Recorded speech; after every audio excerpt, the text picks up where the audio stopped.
Student, digestion का जो process है अब वो अपने फाइनल मराहिल में, आखिरी मराहिल में दाखिल हो चुका है और डाइजेस्टिव मटेरियल आ चुका है जिजीनम में। अच्छा, जिजीनम जो है ये आपके स्मॉल इंटेस्टाइन का सेकंड पार्ट है और जब डिडीनम में डाइजेशन मुकम्मल हो जाती है तो डाइजेस्टिव मटेरियल जो होता है वो अब आहिस्ता आहिस्ता एक सॉल्यूशन की फॉर्म में आ जाता है। That solution is called Kyle. उस सॉल्यूशन को हम काइल कहते हैं।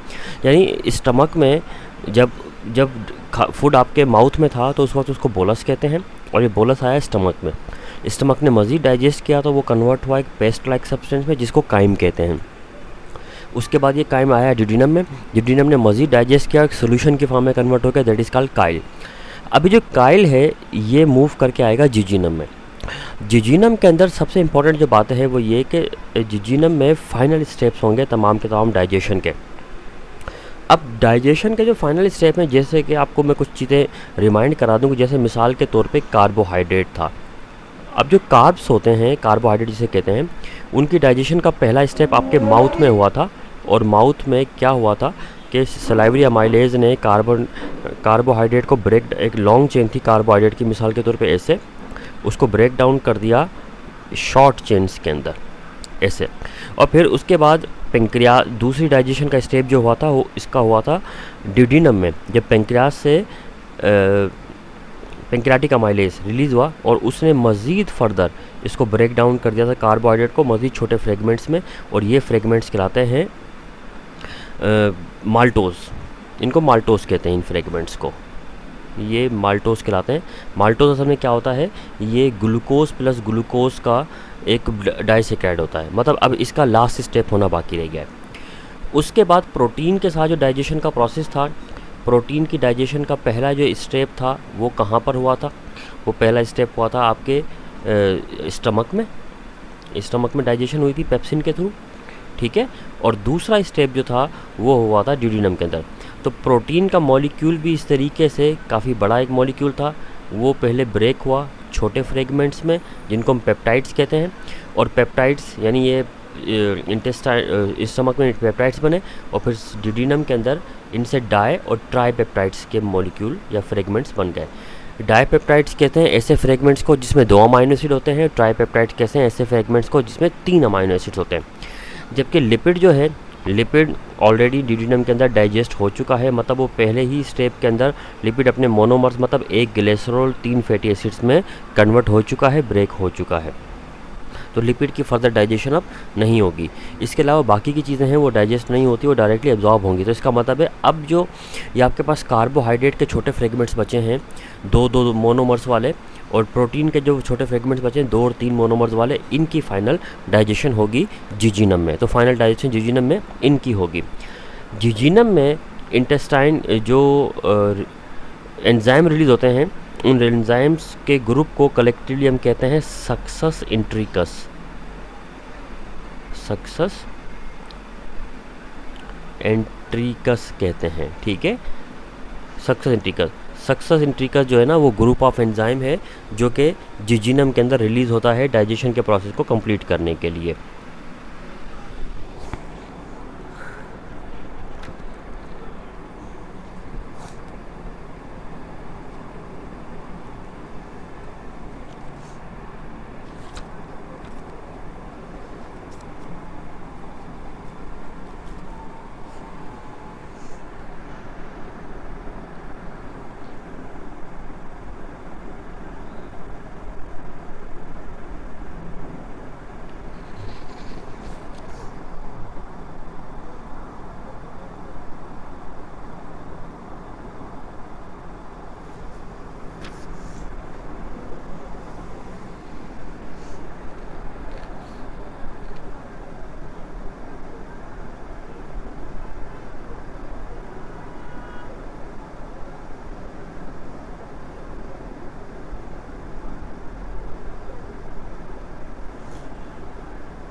सक्सेस इंट्रिकस में अब जो एंजाइम्स इन्वॉल्व हैं हम देखते हैं कौन कौन से एंजाइम इन्वॉल्व होंगे। सबसे पहला जो एंजाइम इन्वॉल्व है वो है माल्टेज।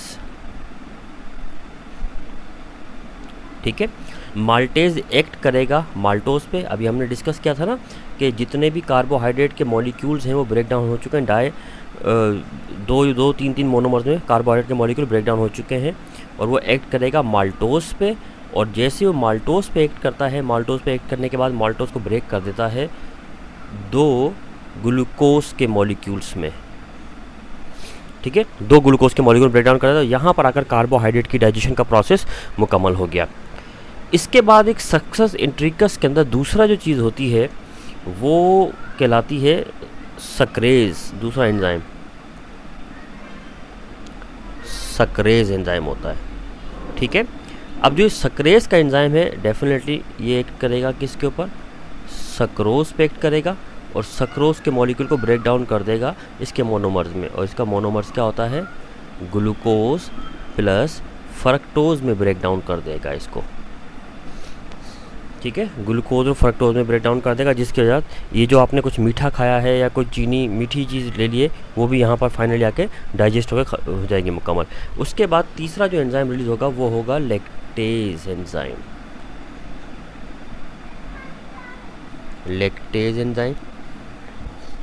लैक्टेज एंजाइम एक्ट करेगा लैक्टोज के ऊपर। ठीक है, और लैक्टोज को ब्रेक डाउन कर देगा इसके मोनोमर्स में। इसके मोनोमर्स क्या होते हैं, glucose plus galactose. Glucose plus galactose में इसको ब्रेक डाउन कर देगा। अब ये भी इसके मोनोमर्स में कन्वर्ट हो गए, मतलब अब ये भी चीज़ जो है ना डाइजेस्ट होगा। अगर कोई आपने मिल्क की प्रोडक्ट इस्तेमाल की है तो वो भी आपकी डाइजेस्ट मुकम्मल तौर पे हो चुकी है। उसके बाद चौथे नंबर पर जो चीज़ रिलीज़ होगी वो है पेप्टाइडेज एंजाइम।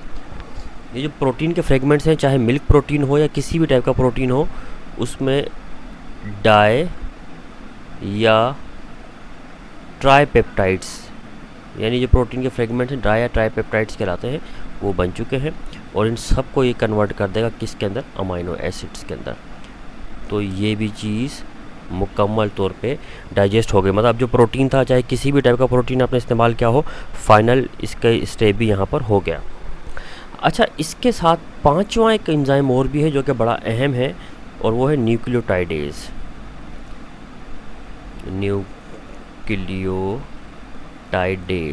ठीक है, सक्सेंटिका में न्यूक्लियोटाइडेज। और ये एक्ट करता है किसके ऊपर, न्यूक्लिक एसिड्स के ऊपर। आपने जो डीएनए आरएनए वगैरह आपके फूड में मौजूद था। अब आपका कैसा डीएनए आरएनए कहाँ पर होता है, हमारे फूड में तो है ही नहीं। एक्चुअली हम लोग जो भी फूड खाते हैं, हमारा फूड या तो एनिमल सोर्स का होता है या प्लांट सोर्स का होता है। एनिमल सोर्स में मिसाल के तो आपने गोश्त खाया, प्लांट सोर्स में आप या तो सीड खा रहे हैं, फ्रूट खा रहे हैं, लीफ खा रहे हैं किसी के। प्लांट में जो भी चीज़ आप खा रहे होते हैं वो एक्चुअली वो आप उनके पेरेन्काइमा सेल खाते हैं, क्योंकि पेरेन्काइमा सेल में फूड स्टोर होता है, तो वही फूड हम खाते हैं। और प्लांट में मिसाल के तौर पर आपने गोश्त खाया तो वो मस्कुलर टिश्यूज़ थे, इसमें सेल्स थे मसल्स के।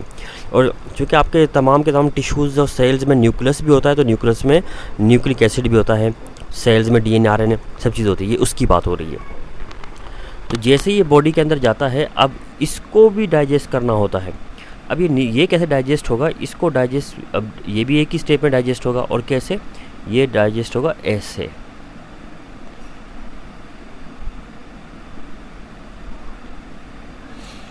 ये होगा फॉस्फेट एंड न्यूक्लियोसाइड में। नाउ लिसनर, ये एक स्टेप में इसकी डाइजेशन कैसे पॉसिबल है, किस तरह से हो जाएगी, ज़रा पहले इस बात को समझने की कोशिश करते हैं।